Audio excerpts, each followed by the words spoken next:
주일 예배에 나오신 성도 여러분, 오늘 또 우리가 예배 드리는 가운데 영광의 하나님을 뵙는 그런 은혜의 자리가 되기를 바랍니다. 우리 사도신경으로 우리의 신앙을 하나님께 고백하심으로 7월 14일 주일 예배 하나님 앞에 드리겠습니다.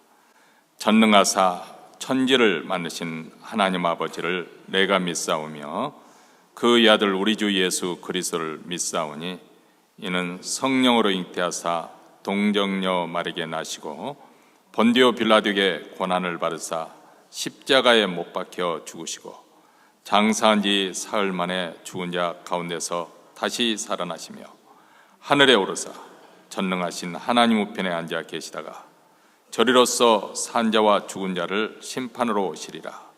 성령을 믿사오며 거룩한 공예와 성도가 서로 교통하는 것과 죄를 사하여 주시는 것과 몸이 다시 사는 것과 영원히 사는 것을 믿사옵나이다. 아멘. 우리 다 함께 일어나셔서 찬송가 43장 우리 하나님을 찬송합니다.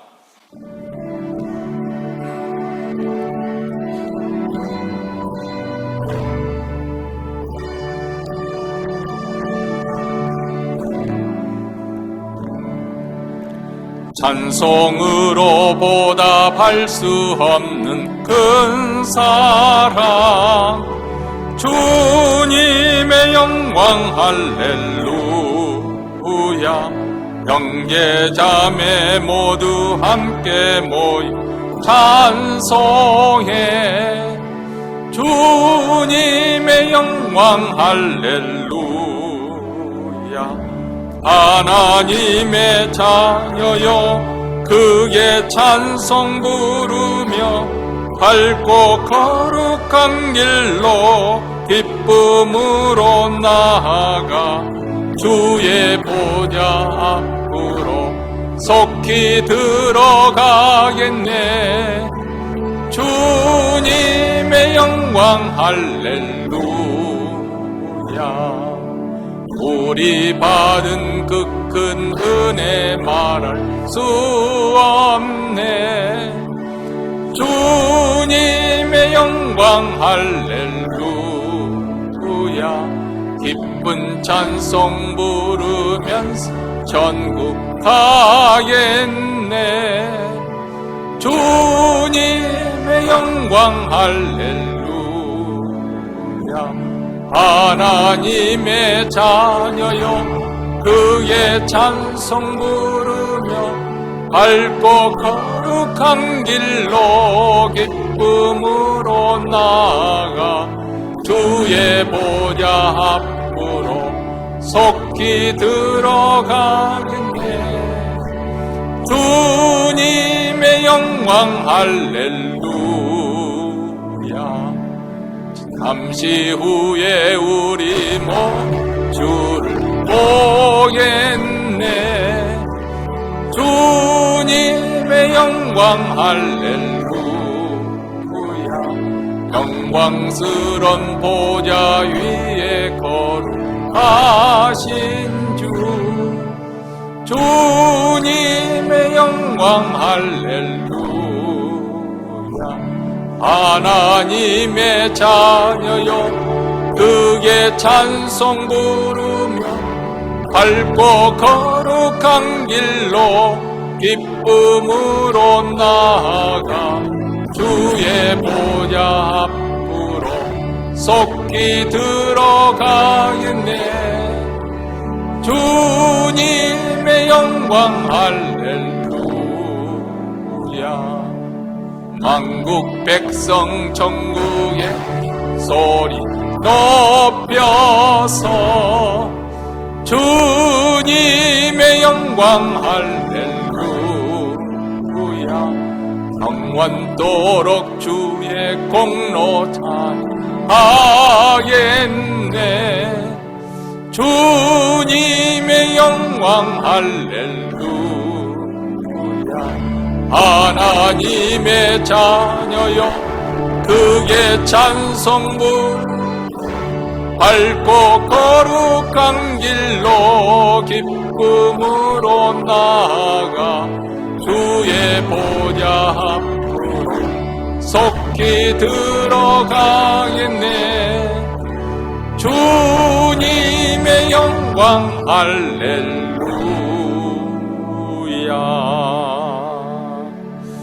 이 시간 우리 다 함께 마음을 합해서 하나님 앞에 기도할 때 오늘 우리가 드리는 예배 가운데 하나님의 영광이 나타나 저희들을 압도하여 주시고 하나님의 거룩한 빛에 사로잡히는 예배가 이루어질 수 있도록 주의 영광을 구하는 기도를 드리십시다. 우리 교회뿐만 아니라 드리는 모든 교회들, 특히 한인교회, 오늘 주일 예배 가운데 주님의 임재가 생생하게 느껴지고 주님을 만나고 경험하는 축복된 주일 예배가 되기를 위해서 주님의 영광을 구하는 기도를 드리십시다.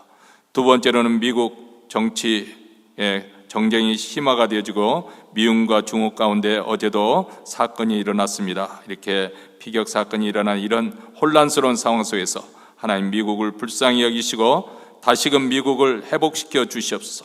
하나님의 진리로 하나님의 공의로 다시금 이 미국 땅이 회복되기를 원하고 미국 교회가 진리의 등불이 되어서 이 나라를 올바른 방향으로 진리빛을 비춰줄 수 있도록 하나님 미국을 교회를 다시 한번 회개시키시고 각성시키시고 부흥시켜 주시옵소서.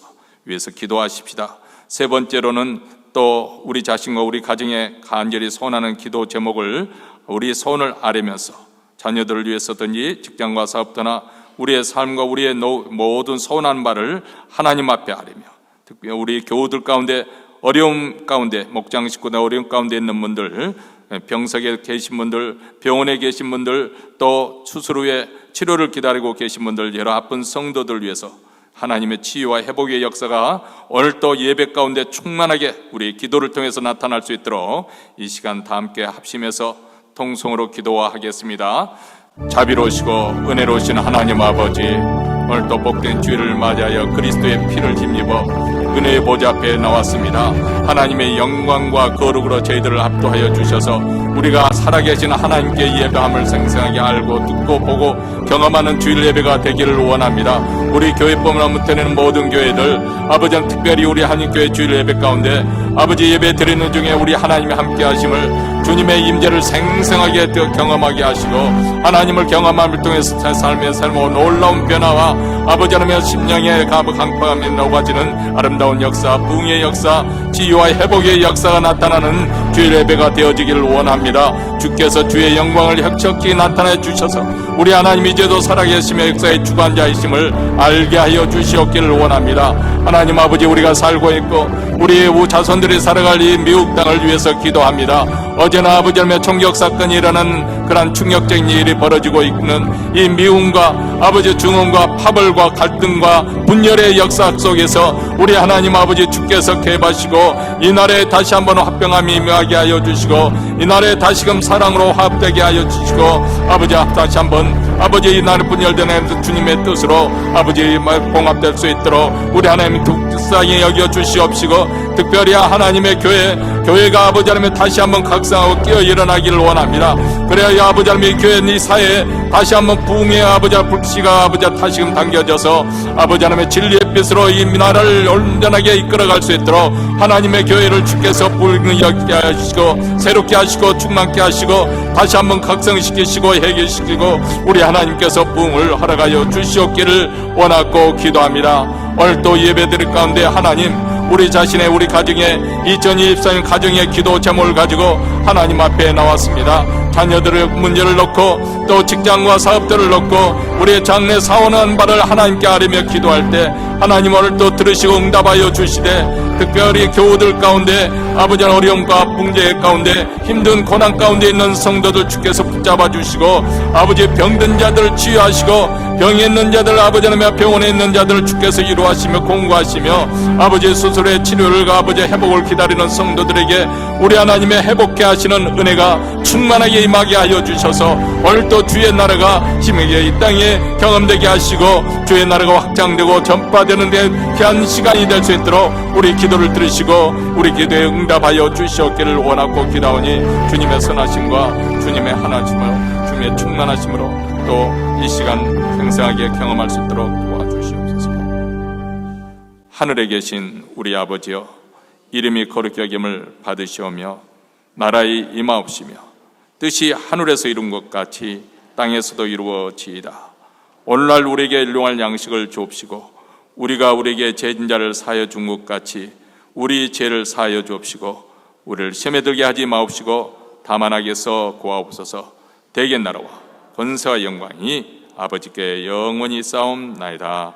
아멘. 이제 하나님 말씀 보겠습니다. 하나님 말씀은 요한계시록 1장 1절부터 8절 말씀입니다. 요한계시록 1장 1절부터 8절 말씀 다 같이 한 목소리로 읽겠습니다. 예수 그리스도의 계시라. 이는 하나님이 그에게 주사 반드시 속히 될 일을 그 종들에게 보이시려고 그 천사들을 그 종 요한에게 보내어 지시하신 것이라. 요한은 하나님의 말씀과 예수 그리스도의 증거 곧 자기의 본 것을 다 증거하였느니라. 이 예언의 말씀을 읽는 자와 듣는 자들과 그 가운데 기록한 것을 지키는 자들이 복이 있나니 때가 가까움이라. 요한은 아시아에 있는 7 교회에 편지하노니 이제도 계시고 전에도 계시고 장차 오실 이와 그 보좌 앞에 7 영과 또 충성된 증인으로 죽은 자들 가운데서 먼저 나시고 땅의 임금들의 머리가 되신 예수 그리스도로 말미암아 은혜와 평강이 너희에게 있기를 원하노라. 우리를 사랑하사 그의 피로 우리 죄에서 우리를 해방하시고 그 아버지 하나님을 위하여 우리를 나라와 제사장으로 삼으신 그에게 영광과 능력이 세세토록 있기를 원하노라. 아멘. 볼지어다 구름을 타고 오시리라. 각인의 눈이 그를 보겠고 그를 찌른 자도 볼 터이요 땅에는 모든 족속이 그를 인하여 애곡하리니 그러하리라. 아멘. 주 하나님의 가라사대 나는 알파와 오메가라. 이제도 있고 전에도 있었고 장차 올 자요 전능한 자라 하시더라. 아멘. 어제 우리는 미국 정치사에서 또 충격적인 그런 사건을 보도하는 소식을 들었습니다. 세상이 아주 급변하고 있는 것 같습니다. 정치계에서뿐만 아니라 또 과학기술 발명으로 인해서 사회 자체가 또 우리는 이렇게 몬트리에서 조용하게 살고 있기 때문에 변화를 별로 실감을 못할 수가 있습니다만은 샌프란시스코는 이미 자율주행하는 그 택시가 운행이 되고 있습니다. 운전석에 사람이 앉아 있지 않고 자동적으로 모든 것이 조정이 되어져서 지금 택시로 그렇게 운행이 이미 시험적으로 운행이 되고 있다고 합니다. 앞으로 전반적으로 우리 사회에 그런 자율주행하는 자동차를 보게 될 거라고 생각이 되어집니다.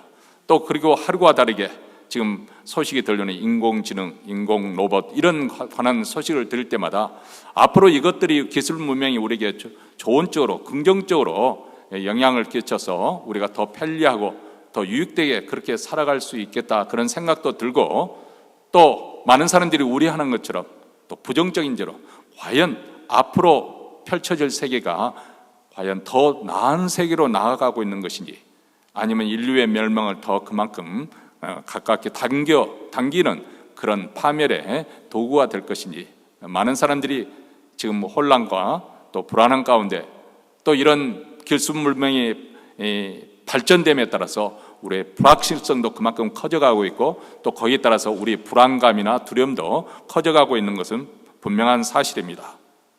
어떻게 보면 이렇게 급변하고 있는 세상을 생각하면 마치 하나님께서 정하신 그 창조 질서의 레일을 이탈해서 어디로 가는지 모르고 무작정 달려가는 고속열차와 같은 그런 느낌을 갖게 합니다. 지금 무작정 무서운 속도를 위해서 지금 달려가고 있는데 과연 우리가 올바른 방향으로 그리고 그 끝은 어디에 도착하게 될 것인지 아무도 알 수가 없는 것이죠. 이렇게 스피드를 내니까 너도 나도 할 것 없이 다 덩달아서 열심히 달려가고 있는데 그 목적지가 어디인지 그리고 현재 우리가 서 있는 위치는 어디에 있는지 여기에 대해서 우리가 생각을 하지 못하고 그렇게 살아가고 있지 않는가 그런 생각을 합니다. 자, 이런 시대에 우리가 살고 있기 때문에 우리가 다시 한번 하나님의 말씀으로 돌아가서 이 요한계시록을 오늘부터 공부하기를 원합니다. 왜냐하면 요한계시록은 꼭 미래에 관한 이야기는 아니지만 현재 벌어지고 있는 이 지구상에 벌어지고 있는 이 현상에 대한 설명이 되어져 있는, 또 천상에서는 도대체 이 일과 어떤 관계를 가지고 있는 것인가, 또 앞으로 전개될 이 일 역사의 그 전개는 어떻게 이루어질 것인가, 이런 부분에 대해서 우리에게 많은 해답을 주고 있기 때문에, 그래서 이런 시대에 살고 있는 우리가 남은 우리의 신앙의 여정, 우리 인생을 어떻게 살 것인가, 지혜를 얻게 하고 또 고난 가운데 있을 때, 위기 가운데 있을 때 이것을 극복할 수 있는 힘과 또 격려를 받을 수 있는 그런 책이라고 믿습니다. 요한계시록은 주후 90년부터 95년 제위했던 로마 황제 도미티안 제위 시대 때 사도 요한이 기록한 계시록, 이 묵시록입니다. 묵시록 하면은 두 가지 책을 성경책에서 발견할 수 있는데, 하나는 다니엘서이고 또 하나는 요한계시록입니다. 이 묵시록의 특징은 무엇이냐면 그림 언어, 그런 상징적인 그림 언어를 많이 사용한다는 것이고, 또 하나는 숫자, 666이랄지 14만 4천이랄지 이런 이야기 용어는 기독교인이 아니어도 한 번 정도는 들어보았을 거예요. 이런 언어를 많이 사용한다는 것이 특징입니다. 그런데 예수님의 11 제자들 가운데 유일하게 순교당하지 않고 끝까지 살아서 또 90세까지 장수를 했던 이 제자 요한이 복음을 전하다가 그만 90살이 넘는 그런 나이에 반모섬에 유배가 되었습니다. 당시에 기독교에 대한 박해가 아주 심할 때였죠. 우리는 기독교를 박해한 왕 그러면 먼저 생각하는 것이 로마 황제 네로를 먼저 생각하기 쉽습니다만, 이 도미티안 황제도 그의 버금가는, 아니 그에 못지않게 더 하면 단 그런 황제였습니다. 심지어는 자기 자신을 신격화시켜서 황제 숭배하도록, 황제를 주라고 그렇게 숭배하도록 그렇게 강요를 했습니다. 그래서 2장 13절에 보면은 버가마 교회 안디바가 이 황제 숭배를, 황제를 주라고 부르는 것을 거부하고 그것을 반대하다가 순교를 당하는 그 구절이 13절에 나와 있습니다.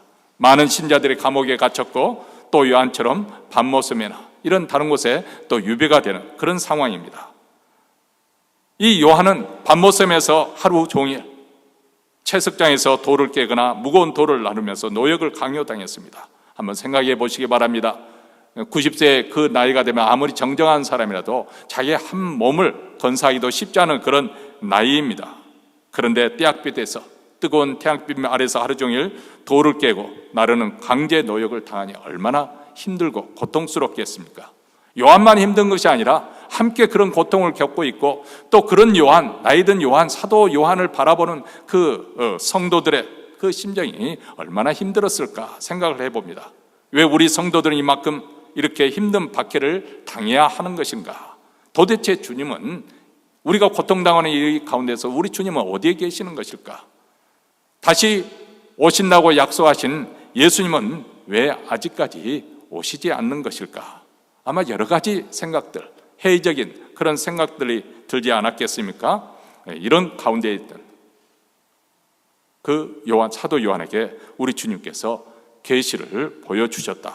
환상 가운데 자신의 모습을 보여주시고, 또 지금 주님께서 어디 계시고 무엇을 하고 계시는지, 또 앞으로 어떤 일이 일어날 것인지 하는 것을 생생하게 보여주셨다고 그렇게 말씀하고 있습니다. 그렇기 때문에 이 요한계시록 책은 세상에서 여전히 고난 가운데, 시련 가운데, 또 심지어는 박해 가운데 있는 하나님의 백성들에게 위로와 또 소망을 주는 책이라고 할 수가 있겠습니다. 우리 기독교 역사에도 보면, 한국 기독교 역사도 보면 일제시대 때 길선주 목사님이라는 분이 계셨는데, 그분은 이 요한계시록, 아주 일제 말기에 아주 치열하게 박해를 당하고 있는 그런 상황 속에서 이 요한계시록을 백독하시고 100번 정독을 하시고, 그리고 가는 곳마다 이 요한계시록을 가지고 강해 설교를 하셨다고 합니다. 그래서 많은 사람들이 이 말씀을 듣고 위로를 받고 소망을 품고, 그래서 신사참배 끝까지 지조를 지키면서 반대하니까, 그러니까 일본 당국에서 보는 건 이게 눈에 가시는 거예요. 이 요한계시록이 싫은 거죠. 그래서 요한계시록을 책을 성경에서 제해버리도록 하고 그 책을 보지 못하도록 그렇게 가로막기까지 하였습니다. 그런데 사람들이, 그런데 오늘날에도 요한계시록 책은 여전히 어떤 의미에서는 또 자체 있는 책이라고 할 수 있겠습니다. 많은 분들이 복음서나 이렇게 책을 읽다가도 요한계시록 하면 도대체 무슨 말을 하고 있는 건지 잘 알지 못하겠다. 이것이 과거에 일어났던 났던 말인가? 지금 현재 벌어지고 있는 일인가? 아니면 앞으로 닥칠 일을 이야기하고 있는 것인가? 이게 하늘 위에서 벌어지고 있는 일인가? 아니면 땅에서 벌어지고 있는 일을 이야기하고 있는 것인가? 많은 부분에 헷갈려 하기 때문에 그렇습니다. 그리고 또 그 언어의 상징적인 언어나 그림을 어떻게 해석할 것인가? 사실 요한계시록 해석하는 것이 만만치는 않지만은 그러나 이 가운데 우리가 먼저 조심해야 될 것들이 있습니다. 예수님의 재림 날짜를 계산해 주는 그런 신비로운 책으로 오해해서는 안 된다는 것입니다. 어떤 사람은 요한계시록을 가지고 아주 숫자를 열심히 계산합니다. 그래서 도대체 언제 주님께서 오시는 것인가?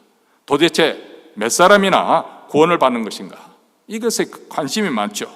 주로 이단들이 예수님의 재림 날짜 아니면 구원받을 숫자 14만 4천, 어떻게 하면 그 14만 4천에 들어갈 것인가? 여기에 사로잡혀서 그것을 가지고 가르치고 그것을 통해서 성도들의 공포심을 심어주고 그래서 그들로 하여금 자기를 추종하도록 그렇게 만드는 것이 바로 이단들이 지금까지 해왔던 것이고 지금도 벌어지고 있는 일들이 그렇습니다. 우리는 이런 일에 현혹되어서는 아니 되겠습니다. 또 다른 극단은 요한계시록을 읽고서 우리 주님이 곧 오시기 때문에 그렇다면 우리가 열심히 일할 필요가 있을까?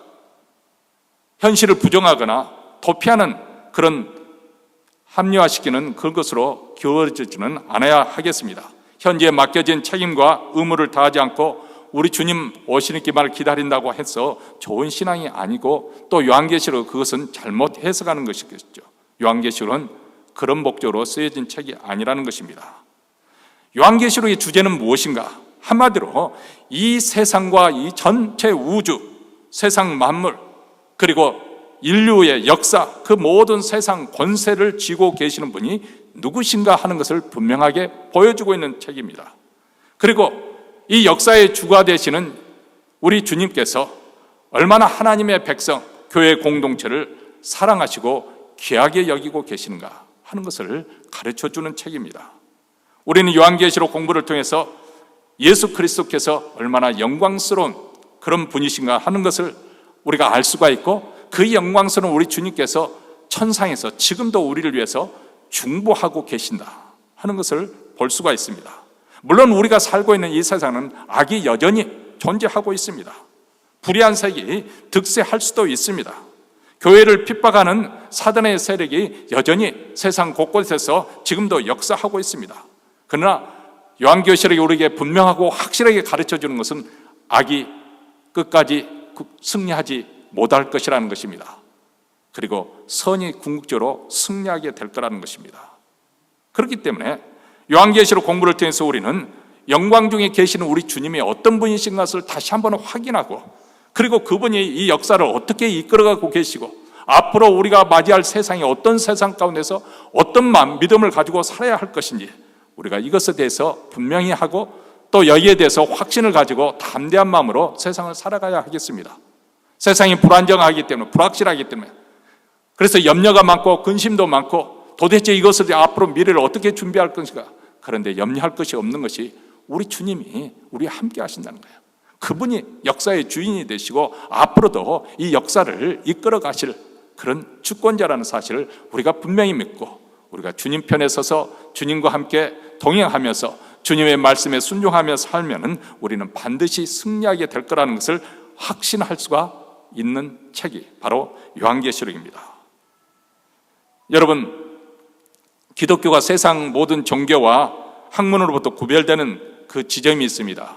그래서 바로 세상의 모든 종교와 그 학문은 인간의 이성을 기반으로 해서 그래서 그 인간의 이성을 이용하여 논리적으로 전개해서 거기서 얻어지는 것을 가지고 이제 다른 여러 종교가 세워지고 또 학문도 그것이 인문학이든지 아니면 이공계 계통의 그런 과학 학문이든지 그 가장 기본되는 것은 우리 인간을 이성을 기본으로 그것이 중심이 되어서 그래서 그것을 통해서 논리적으로 어떤 실험 결과를 데이터를 가지고 분석하고 그 결과를 따서 논리적으로 이것이 진리다 이렇게 결론을 내린 것이 바로 세상 학문이라고 한다면 기독교는 그와 다른 대척점에 서 있습니다. 이런 인간의 이성적인 접근의 방식이 아니고 어떤 논리 전개에서 이루어지는 것이 아니라 하나님이 우리에게 계시를 주셨다는 것입니다. 기독교 신앙은 이 계시에 근거한다고 말합니다. 이 계시, 리빌레이션이란 이 헬라어 아포칼립시스라는 이 헬라 말에서 유래했는데, 이 말의 뜻은 드러내다, 나타내다. 히브리 말로는 덮개를 벗어버린다, 벗겨버리는 것. 또 헬라 언어는 감추인 것을 보게 한다. 말 그대로 여기 아름다운 꽃이 강단의 앞에 장식이 되는데 여기에 보자기를 덮어내서 그 안에 무엇이 있는지 사람들이 궁금해합니다. 근데 그것을 확 벗겨가지고 그 정체를 드러나게 하는 것, 이것이 바로 계시, 리빌레이션이라는 뜻입니다. 그러니까 계시라고 하는 것은 무엇을 말하냐면 우리 인간의 이성적인 합리적인 그런 추론이나 논리적인 전개에서 감히 얻어질 수 없는, 감지할 수 없는 하나님 그분, 왜냐하면 그분은 초월자이시기 때문에, 이 피조물은 다 유한하지만 그분은 무한한 자이시기 때문에 우리 인간의 이성과 논리로서는 그분을 어떻게 추론해낼 수도 없고 또 상상해낼 수도 없고 그것을 어떻게 우리가 끄집어낼 수가 없는 것 아니겠습니까? 그런데 그 하나님 그분 자신과 그분의 뜻을 하나님이 우리에게 나타내 주셨다. 이것이 바로 기독교의 계시입니다. 다시 말해 하나님이 역사하셨다는 거예요. 하나님이 능동적으로 자기 자신을 밝혀주셨다는 거예요. 인간이 노력해서 어떤 것을 정치해내는 것이 아니라, 인간이 공부를 해서 끌어내는 것이 아니라, 연구를 해서 발견해낸 것이 아니라 하나님이 능동적으로 우리에게 자기 자신을 드러내셨다. 여기에 바로 하나님의 말씀에 권위가 있습니다. 바로 초월자이신 그분이 이 계시를 드러내 주셨기 때문에 우리 인간의 논리가 아닌, 인간의 이성이 아니라 바로 하나님의 권위에 기초하기 때문에, 바로 그렇기 때문에 참된 신앙에서 우리에게 요구되는 것, 이 계시 앞에서 하나님 말씀에서 요구되는 것은 우리에게 이 계시의 순종, 그 권위에 순복하는 것을 원하는 것이죠. 물론 우리 기독교가 계시에 근거하고 있지만은 그렇다고 해서 우리 인간의 이성, 하나님께서 우리 인간의 이성을 주셨는데 그것을 완전히 배제시킨다는 것은 아닙니다. 왜냐하면 이 계시라고 하는 것은 한마디로 하나님의 뜻, 하나님의 심정을 드러내는 거 아니겠어요? 그런데 하나님의 초월자이시기 때문에 이 초월적인 계시를 우리 인간이 어떻게 이해할 수 있는 것인가, 이 과정을 바로 인간 이성이 하에 맡은 역할이 필요하다는 것입니다. 이성과 논리를 사용해서 바로 하나님의 뜻이 무엇인가, 하나님이 우리에게 나타낸 그 계시의 의미가 무엇인가, 그것을 우리에게 전달하는 역할을 하는 것이 우리 인간의 이성입니다. 자, 그런데 여기서 조심할 부분이 있습니다. 여전히 인간 이성과 그 논리는 계시 자체는 아니잖아요. 내용 자체는 아니에요. 그것은 어디까지나 그 역할은 그 계시를 우리에게 전달시켜 주는 것. 왜냐하면 초월적인 계시이기 때문에 우리 인간의 유한한 인간존이 이해할 수 있도록 그것을 다리가 놓아주는 것이 바로 이성이기 때문에 그렇습니다. 그래서 우리가 이런 부분을 구별하면서 하나님 말씀을 대할 때, 우리가 하나님 말씀할 때 최대한 왜라는 질문을 가지고 우리가 분명히 공부를 해야 되지만 항상 어디를 의존해야 되면 성령님의 도우심을 통해서 하나님, 제게 이 뜻을 밝히 알 수 있도록 도와주시기 바랍니다. 그런 겸손한 자세가 필요한 것이죠. 사도 요한은 요한계시록 1장 1절에서 이 편지를 예수 그리스도의 계시라 그렇게 말하고 있습니다. 우리 다 함께 1절을 읽겠습니다. 예수 그리스도의 계시라, 이는 하나님이 그에게 주사 반드시 속히 될 일을 그 종들에게 보이시려고 그 천사를 그 종 요한에게 보내어 지시하신 것이라. 자, 여기 보면 사도 요한이 쓴 계시록은 자신이 어떻게 묵상을 해서, 아니면 자신이 체험한 것을, 아니면 자신의 어떤 상상에 의해서 창작을 해서 그렇게 해서 쓴 편지가 아니라는 것입니다. 물론 우리 가운데는 꿈을 꾸는 분도 계십니다. 그러나 우리가 잘 아는 것처럼 우리 잠재 무의식 중에 있었던 것이 꿈으로 나타나기도 하고, 우리 마음에 늘 걸려하고 생각했던 그것들이 또 꿈에 나타나기도 합니다. 그것은 한마디로 자기 꿈이죠. 자기 꿈, 자기가 꾼 꿈입니다. 그런데 사도 요한이 그렇기 때문에 요한의 계시라고 말하지 않고, 내가 아는 계시라고, 그렇게 내가 나로 말미암은 계시라고 말하지 않고 예수 그리스도의 계시라고 말한 이유가 바로 이것을 구별시키기 위해서 그렇습니다. 바로 예수 그리스도께서 직접 내게 주신 계시이고 또 앞으로 이루어질 하나님의 하실 일을, 하나님의 구원의 계획을 말씀해 주신 것이라고 확신했던 것이죠. 자기가 본 것을 증거하는데 그것은 자기의 어떤 의지나 잠재의식을 발동해서 얻어지는 것이 아닌, 그것과는 하등의 상관이 없는 하나님의 말씀과 예수 그리스도의 증거라고 2절에서 말씀합니다. 요한은 하나님의 말씀과 예수 그리스도의 증거, 곧 자기의 본 것을 다 증거하느니라. 자, 여기서 말하는 하나님의 말씀이라는 것은 아직 신약이 완성되지 않았던 상황이기 때문에 당연히 하나님 말씀 그러면 구약 성경을 이야기하는 것입니다. 자, 구약 성경에서 말씀하는 가장 큰 주제는 무엇이냐면은 바로 타락한 인간 세상을 구원하실 구세주 메시아가 오신다는 것이겠죠. 오실 메시아에서 예고하고 있는 것이 구약 성경이라면 신약 성경은 그 오신 메시아가 누구신가, 그분이 우리를 위해서 무슨 일을 하셨는가, 이게 바로 신약 성경의 내용이거든요. 그래서 구약 성경은 오실 메시아를 말씀하고 있고, 신약 성경은 오실 메시아가 누구냐면은 바로 예수 그리스도다, 그것을 증거해 주는 것입니다. 그렇기 때문에 하나님께서 요한에게 주신, 예수 그리스도께서 요한에게 주신 그 계시의 내용의 핵심은 무엇이냐? 바로 예수 그리스도이십니다.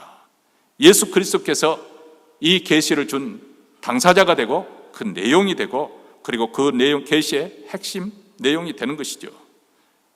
우리는 계시록 전체를 통해서 과거와 현재와 미래의 모든 사건의 중심에 바로 예수 그리스도, 그분이 역사의 중심에 있다는 것을, 역사의 주관자이신 것을 분명하게 보여주고 있습니다. 그래서 사도 요한은 서두에 예수 그리스도의 계시라고 우리에게 말씀을 하고 있습니다. 물론 이 계시는 그 원천은 하나님, 성부 하나님으로부터 오신 것이죠. 1절 말씀에 이는 하나님이 그에게 주사, 자, 이 말씀은 성부 하나님께서, 하나님 아버지께서 성자 하나님 예수 그리스도께서 그 계시를 주셨는데, 그 계시의 내용, 그 계시의 권위, 모든 것을 예수 그리스도께 위임을 하셨다는 것입니다. 예수님께서 십자가에 죽으시고 3일 만에 다시 부활하신 후에 하늘로 승천하셔서 하나님 보좌 우편에 앉으셨습니다. 하나님 보좌 우편이라는 것은 하나님의 영광과 권세와 능력에 있어서 모든 것을 다 위임받은 그런 하나님의 가장 친근한, 바로 옆 그 자리, 핵심 자리에 차지하셨다는 것을 의미합니다. 하나님께서 예수 그리스도께 모든 권한을 위임하셨다는 것이죠. 그렇기 때문에 계시의 모든 것도 바로 우리 주님의 것으로 위임받은 것이죠, 하신 것이죠. 여러분, 왜 이것을 사도 요한이 강조를 했을까요? 왜냐하면 그 당시에 사람들이 두려워하고, 그리고 사람들이 가장 공포심을 불러일으키고 있는, 어떻게 보면 경외감을 가지고 있는 대상이 바로 로마 황제가 있었기 때문에 그렇습니다. 그 당시 가장 막강한 사람들이 땅의 임금인 로마 황제들이었습니다. 그들은 온 세상을 손안에 넣고 좌지우지하던 그런 사람들입니다. 로마의 제국의 모든 권력과 권세가 그들 손에서 나왔습니다. 그들의 말 한마디면 사람의 생사가 갈림을 갖는, 우리가 로마 제국 시대 그런 노예가 검투하는 그런 장면을 영화에 나오지 않습니까? 그러면 승자가 마지막 그 패자의 목을 딱 디디고 서 있을 때 이렇게 가장 정면에 있는 황제가 앉아 있는 것을 바라보죠. 명령만 내리시라는 거예요. 황제가 이렇게 올리면은 살릴 것이고, 이렇게 하면 죽이는 것이죠. 한마디로 황제가 사람들의 생명을 강탈할 수도 있고 빼앗을 수도 있고 또 살릴 수도 있는 그런 권세 자리에 앉아 있습니다. 그의 말 한마디면 아주 웅장한 건축물이 세워지고 하룻밤새 그 건축물이 없어지기도 하는 그런 상황입니다. 정말 온 나라 전체가 황제의 손 위에서 좌우되고 있습니다. 아니, 실제적으로 로마 황제가 신처럼 숭배를 받고 있습니다. 특히 도미티아노 황제는 자기의 통치를 강화시키기 위해서 자신을 주와 신이라는 그 경배하도록, 숭배하도록 강요를 했습니다. 근데 5절 말씀에 보니까 요한은 예수님을 어떤 분으로 소개하고 있습니까? 땅의 임금들의 머리가 되신 예수 그리스도. 예수 그리스도는 이 땅에 존재하는 모든 임금, 왕들의 머리가 되신다. 왜 예수님께서를 이렇게 표현하고 있는 것일까요? 예수님은 죽은 자들 가운데 가장 먼저 나신 부활의 주가 되시기 때문에 그렇습니다. 사실 로마 황제가 막강한 권력을 가지고 사람들의 목숨을 빼앗는 그런 막강한 권력을 가지고 있었지만은 자기 생명을 연장시킬 수 없는 무력한 자였습니다. 죽음 앞에서는 그들 또한 맥을 추지 못하는 것이죠. 저 유명한 시저, 또 그 자기가 잘 아끼던 그 브루투스에게 칼을 맞아 죽었지 않습니까? 배신자의 칼에 브루투스여 너 맞아, 이렇게 비명을 지르고 죽었습니다. 천하를 호령하는 로마 그 권력자이지만은 자신의 죽음 앞에서는 어찌할 수가 없었던 것이죠. 그런데 우리 주님은 어떠신 분이십니까? 그분은 죄 없는 하나님의 아들로서 우리 대속물이 되기 위해서 십자가에 죽으셨지만은 그가 죄가 없으신 분이기 때문에 죽음의 권세가 그를 붙잡을 수가 없었던 것이죠. 그래서 3일 만에 다시 부활하시고 하늘로 승천하셔서 하나님 보좌 우편에 앉아서 이 세상을 다스리고 통치하고 계십니다. 이 역사를 주관하고 계십니다. 그렇기 때문에 그분이 땅의 모든 임금들의 머리가 되십니다. 그분을 가리켜서 만왕의 왕이요 만주의 주라고 말한 이유가 바로 여기 있습니다. 그리고 그분이 역사의 종말에 다시 오시겠다고 약속을 하십니다. 7절 말씀입니다. 우리 다 같이 7절을 읽겠습니다. 볼지어다 그가 구름을 타고 오시리라. 각 사람의 눈이 그를 보겠고 그를 찌른 자들도 볼 것이요 땅에 있는 모든 족속이 그로 말미암아 애곡하리니 그러하리라. 아멘. 예수께서 십자가에 못 박혀 죽으실 때는 사람들이 그것으로 끝났다고 생각을 했겠죠. 자기들이 승리했다고 생각했겠습니다. 그런데 그렇지 않습니다. 악의 승리로 종결되지 않도록 하나님께서는 그를 3일 만에 다시 부활하셨고, 그리고 그 승리를 확정짓기 위해서, 최종적으로 확정짓기 위해서 그분은 다시 오시겠다고 약속을 하십니다. 그런데 오늘 말씀에 의하면은 구름을 타고 오신다, 구름을 타고 오시리라. 여기서 구름이라고 하는 것은 큰 영광과 권세를 상징하고 있습니다. 다시 말하면 예전에 예수님께서 이 땅에 오실 때는 그 존재감이 너무 희미했습니다.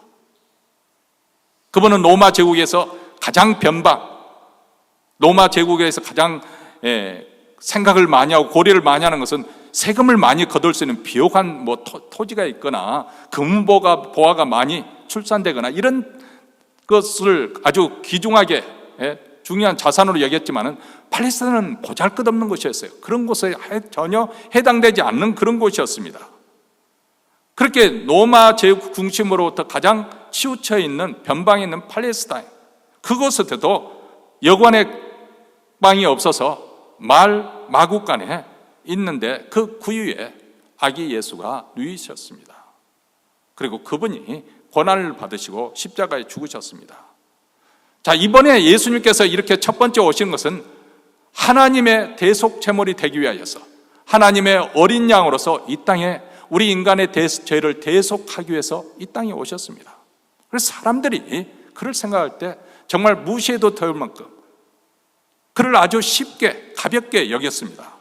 그런데 우리 주님이 다시 오실 때는 이 땅에 있는 모든 사람들이 다 볼 수 있도록 그렇게 공개적으로 오실 것을 말씀하고 있습니다. 물론 이것은 상징적인 언어, 그림적인 그런 언어를 사용하기 있기 때문에 정확히 어떤 모습으로 오신다는 거 하는 것인지 우리는 알 수 없습니다. 그러나 분명한 것은 하늘 구름을 타고 영광스럽게 찬란한 모습으로 오실 것을 말씀하고 있고, 각 사람이 눈으로 이것을 보게 될 것이다.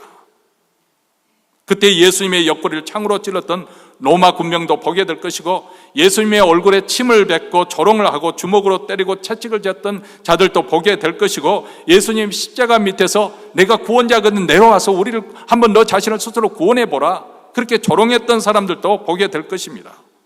예수님 밑에서 예수님의 옷을 가지고 제비를 뽑던 자들, 십자가에 못 박으라고 소리쳤던 그 자들도 보게 될 것입니다. 그리고 그날 땅에 있는 모든 족속들이 그로 말미암아서 큰 애곡, 통곡이 있을 것이다. 왜 그럴까요?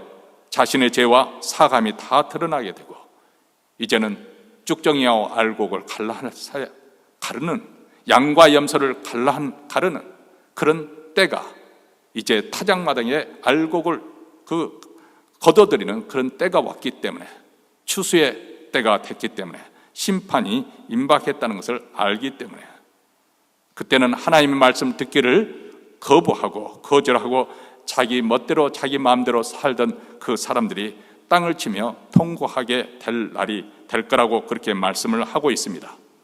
자, 그런 예수 그리스도의 계시를 그렇다면 어떤 목적으로 왜 이 편지가 쓰여졌을까요? 자, 1절에 그 종들에게 보이시려고 그렇게 말씀을 하고 있습니다. 그 종들이라고 하는 것은 그 당시 소아시아, 지금의 터키입니다. 터키 지역에 있는 7교회, 이제 2장부터 우리가 7교회에 대해서 공부를 하게 될 텐데요, 이 7교회의 사역자들, 거기를 섬기고 있는 사역자들을 말합니다. 4절에 보면 요한은 아시아에 있는 7교회에 편지하였다, 이렇게 말하죠. 자, 7교회라는 것은 여기서 시간을 많이 보내고 싶지는 않지만 7교회라는 것은 실질적으로 역사에 존재했던 교회들이죠. 사도 바울이 선교 여행을 통해서 그 소아시아에서 교회를 가는 곳마다 복음을 전해서 교회를 세웠던 교회 중에서 7교회가 있습니다. 그런데 이 7교회는 그 당시 실제적으로 존재했던, 과거에 존재했던 교회의 일뿐만 아니라 이 교회는 어떻게 보면 이 지상에 있는 모든 교회들, 과거에도 있었고 현재도 존재하고 있었고 장차 존재할 그 모든 교회를 대표하는, 그런 대표하고 있는 교회라고 생각해도 좋습니다. 한마디로 하나님께서는 과거의 7교회가 어려운 가운데서, 공경 가운데 빠져 있을 때, 핍박 가운데 있을 때 그들을 위해서 하나님께서 앞으로 되어질 일들, 그것을 보여주심을 통해서 그들에게 격려해주고 힘을 내도록 도와주시고 그들로 하여금 실족지 않도록 붙잡아 주시는, 그렇게 목적으로 편지를 보냈던 것처럼 오늘 이 시대에 사는 교회들에게도 우리 하나님께서 하나님의 뜻이 무엇인지, 앞으로 역사가 어떻게 전개되어 갈 것인지 확실하게 보여주심을 통해서, 또 이 땅에서 벌어지고 있는 이 이해할 수 없는 일들, 왜 악이 번성하고 악이 득세하고 있는 것인가, 정말 하나님은 살아계시는 것인가. 그런데 바로 이 역사의 배후에 천상에서 우리 하나님은 여전히 굳건하게 온 세상 만물을 통치하고 계시고 역사를 이루고 계시는 분이라는 것을 확실하게 보여주고 있습니다. 우리가 볼 때는 하나님의 뜻에 거스르는 사람들이 득세하고 있기 때문에 하나님의 뜻이 성취되지 못할 것처럼 보이지만 하나님은 더 큰 높은 차원에서 그 일을 이루고 가고 계신다. 우리는 이미 과거에 그것을 보았습니다. 사단은 악한 자들을 충동해서 예수님 하나님의 아들을 십자가에 못 박아 죽였습니다. 그를 통해서 악의가 득세하는 것처럼 보였습니다. 그런데 놀랍게도 그 일은 하나님의 작정하신 계획에 의해서 이루어졌다는 것입니다. 그것을 통해서 하나님의 뜻이 이루어졌다는 거예요. 왜냐하면 그것이 하나님께서 예수 그리스도가 우리 인생, 우리 모든 인류를 대신해서 십자가에서 피를 흘려 주심으로 우리 죄를 속죄해 주시는, 그것을 통해서 구원의 문이 활짝 열리도록, 그것이 하나님의 예정하신 뜻이었다는 것입니다. 하나님의 통치는 우리 믿는 자들, 말씀에 순종하며 사는 사람들을 통해서 하나님의 뜻을 이루어 가시지만은 하나님의 뜻에 대적하고 하나님을 거역하고 그리고 기독교를 핍박하는 자들을 통해서도 더 큰 차원에서 하나님의 뜻을 이루고 가십니다. 이것이 하나님의 지혜요, 능력입니다. 그것을 요한계시록은 보여주고 있는 거예요. 그래서 세상이 거꾸로 돌아가는 것 같지만은, 그렇잖아요. 인생이라는 것이 항상, 우리는 한국에서는 꼭 공부, 성적순으로, 공부만 잘하면 다 용서를 해줍니다. 지금 문제가 그래서 굉장히 많은 거예요. 공부만 잘하면은 다 용서를 해줘. 자, 그런 사람들이 좋은 대학교 당연하죠. 좋은 대학교 들어가고 좋은 대학교에서 나와서 또 사회의 높은 지위에 가고 그 사람들이 사회 기득권을 인정하고, 이 사람들이 그런 마인드를 가지고 국가를 경영한다면 제대로 이끌어가게 될까요? 제가 불필요한 말을 하고 있는 것 같은데, 제가 말씀드리려고 하는 것은 인생이 항상 그렇게만 되는 것이 아닙니다. 우리가 종종 살다 보면 꼴찌가 1등이 되는 법도 있어요. 왜냐하면 뒤로 하면은 그 사람이 1등이 되어버리는 거예요. 그렇죠? 하나님이 역사를 주관할 때도 우리가 인간이 생각할 수 없는 방식으로 이 세상을 이끌어 가신다는 거예요. 사실 요한계시록을 받는 그 당시 수신자들, 이 편지를 받았던 그 교회 공동체는 아주 혹독한, 견디기 힘든 그런 시기를 견뎌내야만 했습니다. 많은 성도들이 칼날의 이슬의 형장으로 사라졌습니다. 사람들의 오락가리로 전락해서 짐승의 바로 그 경기장에서 죽임을 당했습니다. 간신히 살아남은 자들도 투옥되거나 사도 요한처럼 유배되는 고통을 겪게 되고 있습니다. 이런 가운데서 많은 사람들이 공포심을 느끼고 그 가운데는 또 배교자도 생기고 공동체를 배반합니다. 자, 그 당시 교회의 그 안에 공기가 어떤 공기였을까 생각을 해보십시오. 패배감, 상실감, 두려움, 배신감, 분노, 슬픔, 버림받은 느낌, 이런 것들이 아니었을까요? 어쩌면 그 배신하는 사람들, 그 사람들처럼 나도 언제 또 배신할까, 그것을 염려해야 되는 그런 상황입니다. 이런 교회를 향해서 요한계시록은 지금 천상에서 어떤 일이 벌어지고 있는 것인지, 하나님께서 어떻게 지금 이 역사를 지금 주관하고 계시는지 그것을 보여주시고 계시는 거예요. 그래서 우리가 계속 요한계시록 공부하다 보면 악한 세력의 상징인 옛뱀, 용, 그리고 짐승, 또 그들을 따르는 무리들을 멸망시키고 거짓 선지자와 바벨론을 심판하실 것을 보여주고 있고, 그리고 예수 그리스도께서 그의 교회와 함께 영원토록 왕노릇하며 세세토록 새하늘과 새 땅에서 다스리게 될 것을 보여주고 있는 거예요. 앞으로 벌어질 일들, 아니 현재 벌어지고 있는 이 고난의 의미가 결코 무의미하지 않다 하는 것을 보여주고 있는 거예요. 여기서 고난당하고 있는 그 일이 어떻게 하늘에 계시는 우리 하나님의 그 뜻과 연결되고 있는 것인가, 그것을 요한계시록은 보여주고 있는 거예요. 그래서 요한계시록 17장 14절에 보면 이 요한계시록 가장 주제가 뚜렷하게 나타나고 있습니다. 저희가 어린 양으로 더불어 싸우려니와 어린 양은 만주의 주시요 만왕의 왕이심으로 저희를 이기실 터이요 또 그와 함께 있는 자들 곧 부르심을 입고 빼내심을 얻고 진실한 자들은 이기리로다. 결국 선이 승리하게 될 것이다. 의가 승리하게 될 것이다. 믿는 자들이 승리하게 될 것이다. 우리 하나님의 나라가 승리하게 될 것이다. 그래서 오늘 본문에도 이 일이 속히 이루어질 일이라고 말씀하고 있잖아요. 반드시 속히 될 일. 왜요? 하나님께서 작정하셨기 때문에, 전능하신 하나님이 그렇게 하시기로 작정하셨기 때문에 속히 이루어질 것이다.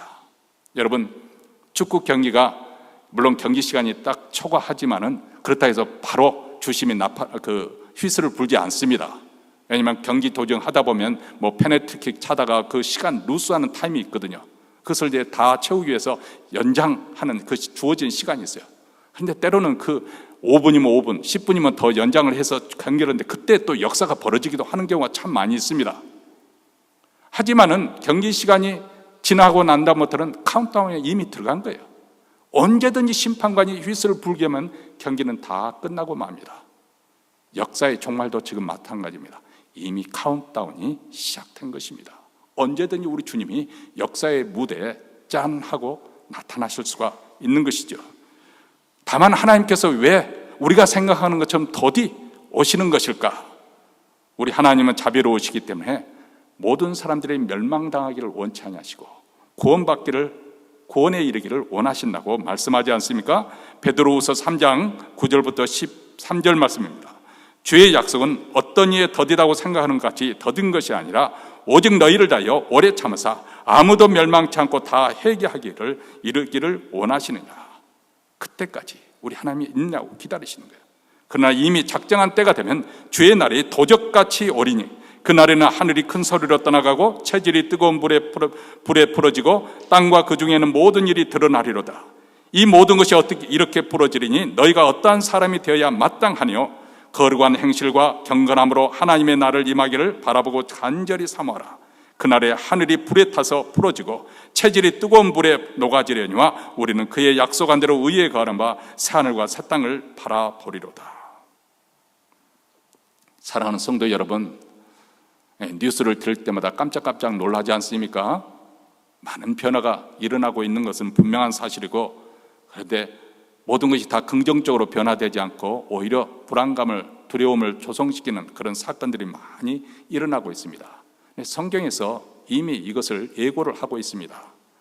왜 세상이 이렇게 흔들리고 혼란스러운 것인가? 근본적 이유는 무엇일까요?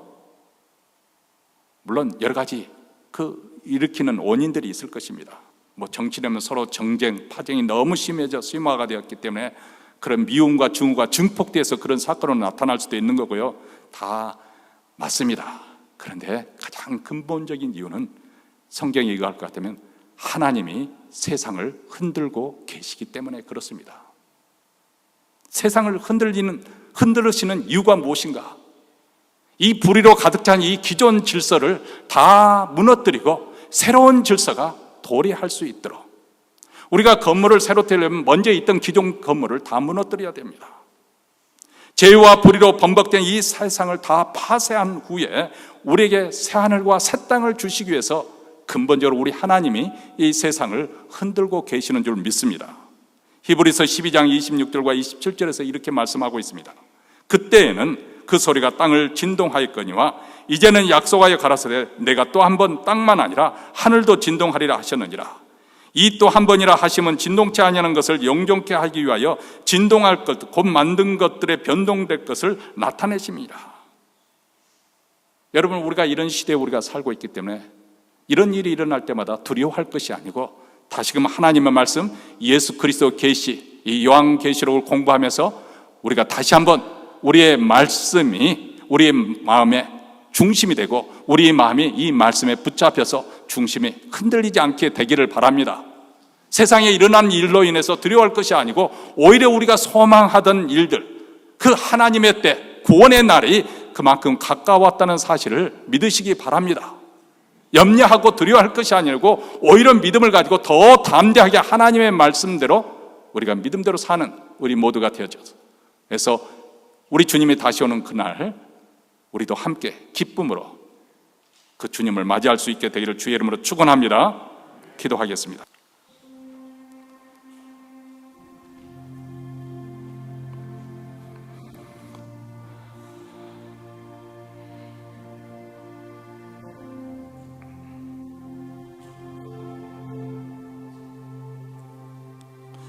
이 예언의 말씀을 읽는 자와 듣는 자들과 그 가운데 기록한 것을 지키는 자들이 복이 있나니 때가 가까움이라.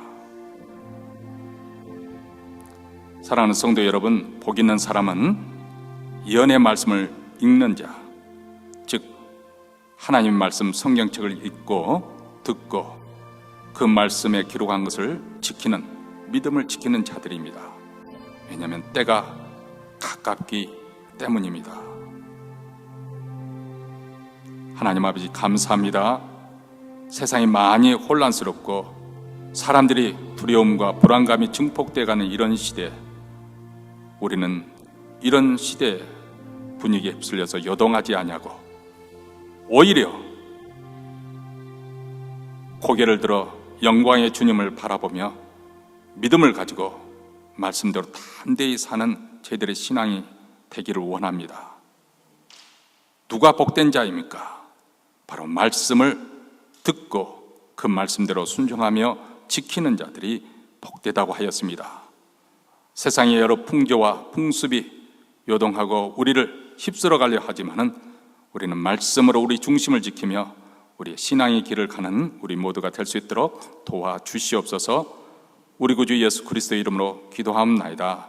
아멘. 우리 다 함께 일어나셔서 찬송가 101장 결단한 마음으로 부르시겠습니다.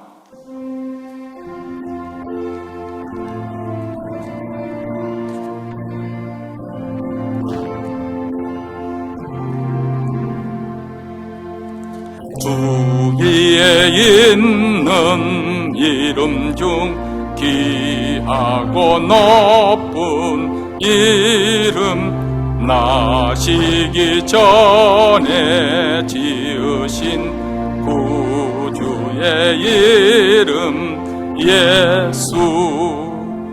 주 앞에 내가 엎드려 그 이름 찬송함은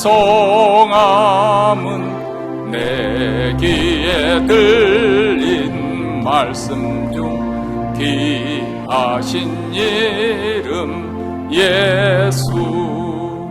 주 십자가에 달릴 때 명패에 쓰인 대로 저 유대인의 왕이요 곧 우리 왕이시라. 주 앞에 내가 엎드려 그 이름 찬송함은 내 귀에 들린 말씀 중 귀하신 이름 예수. 지금도 살아 계셔서 언제나 하시는 일, 나 같은 죄인 부르사 참 소망 주시도다.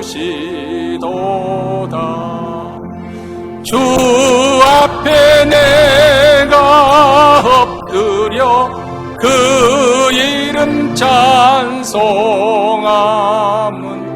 내 귀에 들린 말씀 중 귀하신 이름 예수. 주 예수께서 영원히 어제나 오늘이나 그 이름으로 우리에게 잠복 내리신다. 주 앞에 내가 엎드려 그 이름 찬송하 내 귀에 들린 말씀 중 귀하신 이름 예수.